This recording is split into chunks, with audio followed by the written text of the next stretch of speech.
It was the CarQuest 125 at the Stafford Speedway. Eddie DeHunt would be starting right up front of the competition here with Tony Hirschman. Then it was the Reds and Mike McLaughlin. Stormy right from the start, the stage was set. Into turn number 1, things looked pretty rough for a while. DeHunt would get crossed up. Reggie Ruggiero would be involved. So wouldn't Tommy Bowles, George Kent, and Magic Shoes Mike McLaughlin. McLaughlin was out of the competition, and so wasn't the Reds before lap number 1 would go into the record books. But when it was back to green, it was Ricky Fuller in command. Satchworley was moving in as a factor, and then it was car number 69 for Mikey Winitsko, who would run strong. Mighty Mike Stefanik was also on a roll. Tom Baldwin wasn't too far behind.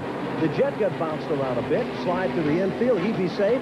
Doug Heveron would also go spinning with car number 3.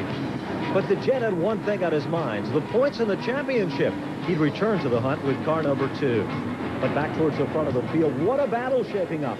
Ricky Fuller and Satchworley duking it out. Jeff Fuller battling with Richie Gallup for position number 3. And Hirschman still wasn't far behind with car number 1. 5 cars under a blanket when down the back straightaway, Satchworley and Jeff Fuller would come together, sending Fuller around with car number 8. There was a mandatory pit stop on lap number 50. The parade of cars would head to the pits on lap 49 as Rick Fuller would lead the charge. On lap 50 is when they told us we had to pit. And on lap 49, Michael pitted. He crossed the line in the pits, and that clicked lap 50. The way that we understood the rule was you couldn't pit before lap 50.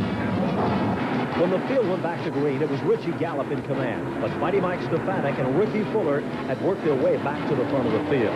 It was Mike Stefanik with pressure on the inside. Rick Fuller waiting in the wings, and Tom Baldwin not far behind.